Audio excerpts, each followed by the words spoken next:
ప్రస్తుతం ఈదటం అనే ఒక ఊర్లో ఈనటమా ఈదటమా ఈదటం ఈదటం. సో అక్కడ బాబా మహాదేవ్ అని నాకు యూట్యూబ్ ద్వారానే పరిచయం.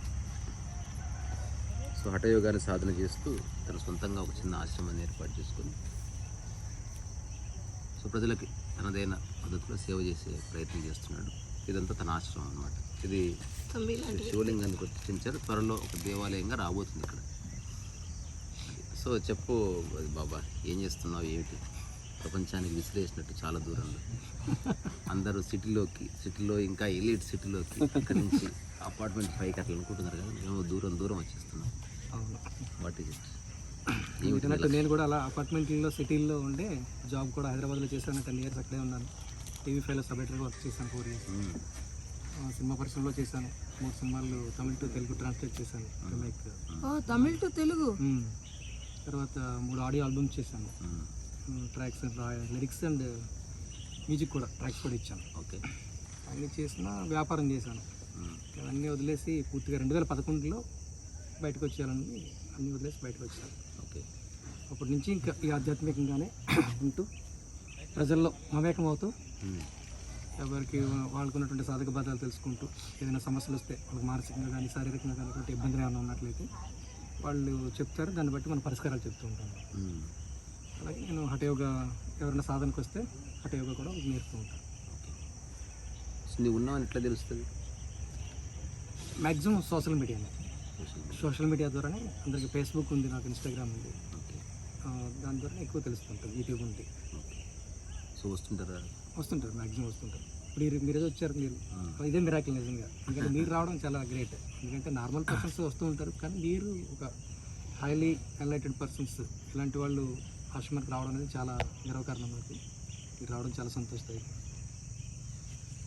సో హఠయోగం గురించి ఏమైనా చెప్తాను. హఠయోగం అనేది ఏంటంటే పూర్తిగా ఒక హఠం కంటిన్యూ, ఇంకా పూర్తి స్థాయిలో పడుకున్నా లేచినా నిద్రైనా ఎనీ టైంలో మన యోగ స్థితిలో ఉండాలి. ఇంక ఇప్పుడు సాధన చేయాలి, అప్పుడు సాధన చేయాలి అనే టైమింగ్స్ ఉండవు దీనికి. అలాగే ఆహార నియమాలు కూడా ఉండవు. ఆహార నియమాలు కూడా ఏ ఆహారం అంటే తీసుకోవచ్చు. ఇది మెయిన్ ఏంటంటే ఆసన సహితంగా ఉంటుంది. ఆసనాలు లేకుండా హఠయోగం లేదు. ఆసనాలతోనే ప్రారంభమవుతుంది. ఆసనాలతో ఎప్పుడైతే ప్రారంభమైందో మిగతావన్నీ కూడా దానికి ఇంక్లూడ్ అవుతాయి. యమము, నియమము, ప్రాణాయామం, ప్రత్యాహారం, ధారణ, ధ్యానం ఇవన్నీ కూడా దానికి ఇంక్లూడ్ అవుతుంది. కాబట్టి నేను ఆసన విభాగాన్ని గట్టిగా పట్టుకున్నాను ఫస్ట్ నుంచి కూడా. ఆసన విభాగాన్ని బాగా సాధన చేసేసరికి ఇవన్నిటిలోనూ కూడా నిష్ణాతులు అవడం జరిగిందన్నమాట. దాంతో మనకి ఆటోమేటిక్గా ఒక పవర్స్ వస్తాయి, స్పిరిచువల్ పవర్స్ వస్తాయి, యూనివర్సల్ పవర్స్ వస్తాయి. మన మాట అంటే మనం చెప్పింది సత్యం కావడం కానీ, ఒకవేళ ఎవరైనా అనారోగ్యంతో వచ్చినప్పుడు వాళ్ళని మనం టచ్ చేస్తే వాళ్ళ అనారోగ్యం క్లియర్ అవ్వడం కానీ, వాళ్ళు మనం చెప్పిన సలహాకి ఖచ్చితంగా వాళ్ళకి వర్కౌట్ అవుతుంది. మీరు ఏ మార్గంలో వెళ్తే మీకు ఇలా విజయం సాధిస్తారు అని మనం చెప్పగలుగుతాం. కరెక్ట్ అయిన దారిని మనం చూపించగలుగుతాం వాళ్ళకి. సో హఠయోగం ఎక్కడ అభ్యసించారు అంటే ఎట్లా వచ్చింది అంటే మీరు? ఎట్లా వచ్చింది అంటే నేను అంటే ఒక గురు పరంపరలో ఉన్నారు? గురు పరంపరలో అయితే లేదు. ఒక యోగి ఆత్మకథ చదివానని బుక్ చదివాను. తర్వాత దాన్ని బట్టి నేను యోగా నేర్చుకోవాలనే ఆలోచన తపన. దానికి తోడు అయ్యప్ప దీక్ష చేశాను. మొట్టమొదటి అయ్యప్ప దీక్ష 6 సార్లు చేశాను. అయ్యప్ప దీక్ష యొక్క ప్రధాన ఉద్దేశమే హఠయోగం.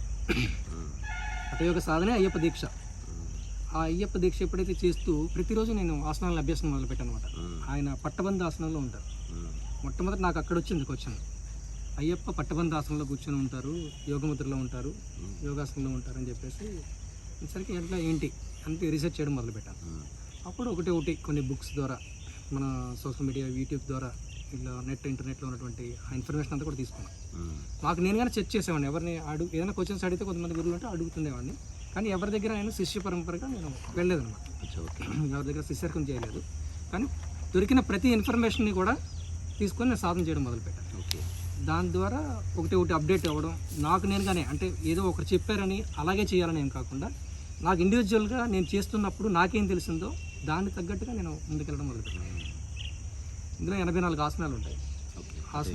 ఆసనాలు కూడా నేను పక్కగా నేను నేర్చుకున్నాను అనమాట. అన్ని ఆసనాలు కూడా వేయడం, ఒక వృచ్చికాసనం. ఆసన సిద్ధి అంటే ఎక్కువసేపు ఆసనం ఉంచడం కూడా ఇందులో ఉంటుంది.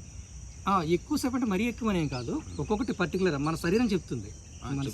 కానీ మెయిన్లీ ఫోకస్ అంతా ఎక్కువసేపు ఒక ఆసనాన్ని ప్రాక్టీస్ చేయడం. నేను మ్యాక్సిమం అంటే ప్రారంభంలో ఒక 2.5 hours 3 hours ఆసనాల్లో ఉండేవాడిని. చేస్తున్నప్పుడు ఆటోమేటిక్గా నేను యోగ నిద్రలోకి వెళ్ళిపోయాను అనమాట. అది యోగ నిద్ర అనే సంగతి నాకు కూడా తెలియదు. తర్వాత 3 చదువుతుంటే తెలిసింది, కానీ యోగ నిద్రలోకి వెళ్ళిపోతాం ఆటోమేటిక్గా. మనకు తెలియకుండా నిద్రాస్థితిలోకి వెళ్తాం, కానీ మెలకుగా ఉంటాం లోపల. పూర్తిగా నిద్రపోము, కానీ నిద్రస్థితిలోనే ఉంటాం. పూర్తి శరీరం అంతా కూడా నిశ్చలంగా ఉంటుంది, రిలాక్స్ అవుతుంది, పూర్తి విశ్రాంతి స్థితిలో ఉంటుంది అని తెలుస్తూనే ఉంటుంది. మైండ్ పూర్తిగా మెలకువలో ఎస్. ఓకే. సో ఇప్పుడు ఈ ఆసన సిద్ధి అన్న 84 ఆసనాల్లో ఒక 2-3 ఆసనాల గురించి చెప్పు. మెయిన్ దీని ఆసనంలో వజ్రాసనం. వజ్రాసనం అద్భుతమైనటువంటి ఆసనం. అది జీర్ణ ప్రక్రియకి సంబంధించినటువంటి ఆసనం. ఎందుకంటే మనిషి ప్రాణం మొట్టమొదట మొదలయ్యేది అన్నంతోనే. అన్నం పరబ్రహ్మ స్వరూపం, వైశ్వానర రూపంలో పరమాత్ముడే ఉన్నాడు. కాబట్టి ఆ జీర్ణ క్రియ అనేది కరెక్ట్గా జరిగితే మిగతా ఆరోగ్య స్థితి అంతా కూడా పర్ఫెక్ట్గా ఉంటుంది. ఓకే. కాబట్టి వజ్రాసనంతో మొదలుపెట్టా సాధన. తర్వాత భుజంగాసనం, అది కూడా మనకి జీర్ణక్రియ మీద ఎక్కువగా పనిచేస్తుంది, భుజంగాసనం కూడా. తర్వాత సర్వాంగాసనం. సర్వాంగాసనం పూర్తిగా మనకు మానసిక స్థితిని ఒక బ్యాలెన్స్డ్గా ఉంచుతుంది, మెదడుకి అద్భుతమైనటువంటి దివ్యౌషధంగా పనిచేస్తుంది సర్వాంగాసనం అనేది. ఎందుకంటే ఆల్ పార్ట్స్, బాడీలో ఉన్నటువంటి శరీరంలో ప్రతి పార్ట్ని కూడా యాక్టివేట్ చేస్తుంది సర్వాంగాసనం. ఇది ఇట్లా బెటర్ ఇట్లా బోర్ల పడుకొని చేస్తే కదా సర్వాంగాసనం. పడుకొని వెనక్కి పైకి లేపుతుంది, కాళ్ళు పైకి. అది మీరు చేస్తుంటారు ఎక్కువ. ఓకే, నాకు పేరు తెలియదు. అది మీరు చేస్తుంటారు చాలా సార్లు. అంటే శీర్షాసనం కాకుండా సర్వాంగాసనం ఇట్లా మెడ కొంచెం మంచి. ఎస్, అంతే. ఎల్బెండ్ 90 degrees ఎల్బెండ్ అనమాట. పశ్చిమోత్తానాసనం. పశ్చిమోత్తానాసనం అంటే కాళ్ళు ముందుకు పెట్టుకొని హెడ్ని నీస్కి తాటిస్తాం అన్నమాట. అది కూడా చాలా అద్భుతమైనది, ఎందుకంటే 7 చక్రాస్ యాక్టివేట్ అవుతాయి దాంట్లో. పశ్చిమోత్తానాసనంలో మనలో ఉన్నటువంటి 7 చక్రాలని కూడా పరిపూర్ణమైనటువంటి బలమైన స్థితికి తీసుకెళ్తుంది. నాడీ వ్యవస్థను కూడా బలపరుస్తుంది. 72,000 నాడులకి కూడా పూర్తి విషశక్తిని అందిస్తుంది అన్నమాట పశ్చిమోత్తానాసనం. అది అందరూ చేయలేరు మ్యాక్సిమం. పశ్చిమోత్తానాసనం అంటే చిన్నపిల్లల నుంచి ప్రాక్టీస్ చేస్తే చేయగలుగుతారు, కానీ మధ్యస్థంగా మొదలుపెట్టిన వాళ్ళు పశ్చిమోత్తానాసనం చేయలేరు. కష్టం ఎందుకంటే పొట్ట లేకపోయినా కూడా చాలా మంది చూశారు, చాలా మంది కష్టపడతారు. ఎందుకంటే చాలా మందికి ఇక్కడ కీళ్ళు మైండ్ పట్టేస్తాయి. ఈ కీళ్ళు సాగవు అనమాట, అన్ని కుచించిపోయి ఉంటాయి. ఎప్పుడైతే పశ్చిమోత్తానాసనంలో ఆ కీళ్ళు సాగాలి, తర్వాత ఈ బోన్స్ అన్నీ కూడా లూజ్ అవ్వాలి, మొత్తం వెన్నెముక మొత్తం కూడా జాయింట్స్ అన్ని లూజ్ అవ్వాలి. అది చాలా కష్టమైన ప్రక్రియ. కానీ ప్రతిరోజు కూడా పశ్చిమోత్తానాసనం చేస్తే మనిషి దివ్యశక్తిని సాధిస్తాడు 100%. అందులో మాత్రం సందేహం. నాకు తెలిసి 2009 నుంచి ప్రతిరోజు చేస్తాను నేను. అందుకనే మీరు ఎంత శక్తి సార్. నాకు అది తెలీదు. నేను అడప నేను చేసే ఆసనాల్లో ఇప్పుడు మీరు చెప్పినవన్నీ ఎవ్రీడే 5 ఆసనాలు ఎంచుకున్నాను నా లైఫ్ మొత్తం చేయాలని. ఇంకా చెప్పి అంత యాక్టివ్గా ఉన్నారంటే దానికి కారణం అదే సార్. అవునా? మీరు తినే తిండి కాదు, మీరు వేసుకునేది ఇది కాదు, ఆ యోగ స్థితి, ఆ యోగ శక్తి మిమ్మల్ని అందరూ నడిపిస్తుంది, అంతలా చేస్తుంది. మీరు చెప్తే ఆశ్చర్యపోతున్నా. అవును, చాలా అద్భుతం. ఎక్కడున్నా, ఏ ఊర్లో ఉన్నా, ఇక్కడున్నా ఇది ఖచ్చితంగా చేస్తారనమాట. ఇంకా ఇంకొక 2-3 ఆసనాలు చెప్పు. తర్వాత మనం తిన్నాం, మీరు తినలే కదా, మీరు చేసి చూపించచ్చు. యాక్చువల్గా చేస్తాను, మీరు చేసి చూపించండి. నేను తిన్నాను కాబట్టి నేను చేయను. సో 5-6 ఆసనాలు అంటే జీవితానికి ఉపయోగపడే ఆసనాలు చూపించిన తర్వాత మనం బాయ్ చెప్పుకొని మళ్ళీ మనం ఇంకొక ఆశ్రమం వైపు వెళ్దాం. Okay okay. అక్కడ కూడా మన నారపల్లిలో ఒక ఆశ్రమం ఉంది. అదే లెట్ us begin with వజ్రాసనం. ఓకే, వజ్రాసనం నేను కూడా చేస్తున్నా అంటే ఇలా మ్యాట్ మీద మ్యాట్ మీద జస్ట్ మ్యాట్ చేస్తాం. ఒకసారి స్టాప్ చేస్తాం. హఠయోగం ముఖ్యమైనవి కొన్ని చూపిస్తున్నారు.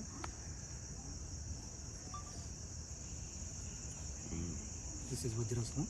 ఎస్.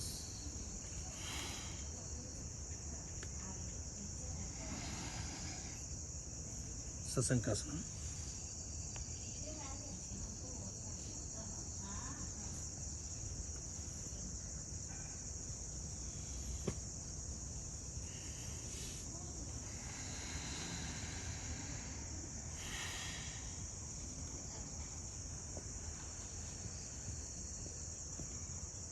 భుజంగం.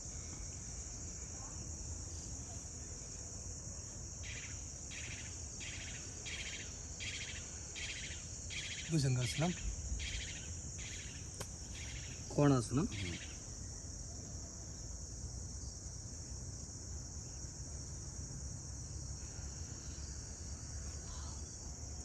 సర్వంగా.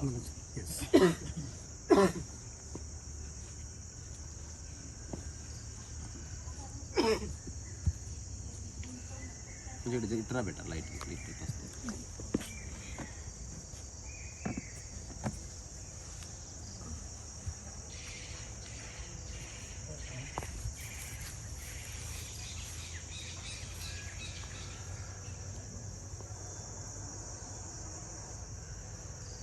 సర్వంగాసనం. ఇంట్లో మనం లెగ్స్ వైట్ చేసుకుని కూడా పొజిషన్ ఉండొచ్చు.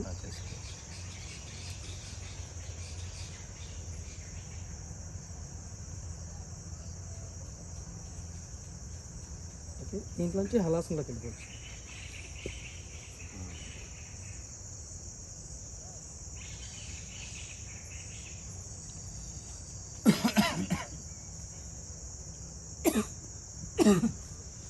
పశ్చిమోత్తాసనం. ఎస్, హలాసనమే రివర్స్ పశ్చిమోత్తానాసనం. కాకపోతే పశ్చిమోత్తానం కష్టంగా ఉంటుంది హలాసనం కంటే.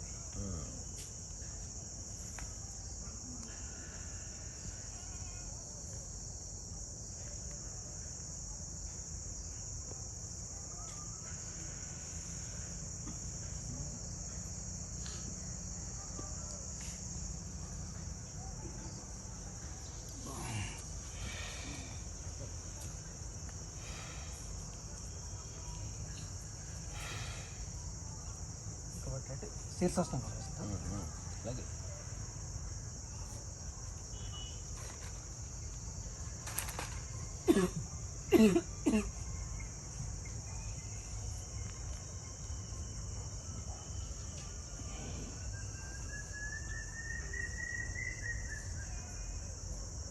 పర్ఫెక్ట్.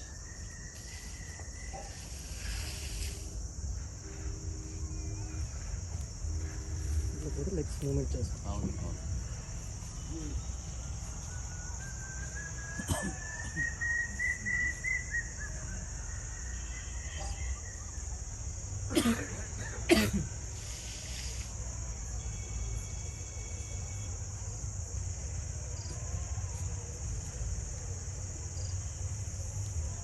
సో ఇలా అంటే మనం సంపూర్ణ ఆరోగ్యానికి జస్ట్ ఆహారం ఒక్కటే దోహదపడదు అంటారు కదా. Yes sir. It is not just food, remember. Yes ఇది మేము చెప్తున్నది కాదు. డౌట్ ఉంటే చాట్ జీపీటీని అడగండి, చెప్తాను అది కూడా. Yes fact. రామ్ మనం ఒక టాక్ చేద్దాం అనుకున్నాం కదా. అంటే నిజంగా 120 years బతకాలంటే ఆసనాలు ఆరోగ్య ఆహారము కాదు, ఎక్సర్సైజ్ కాదు, ఇంకేదో చెప్పింది అది.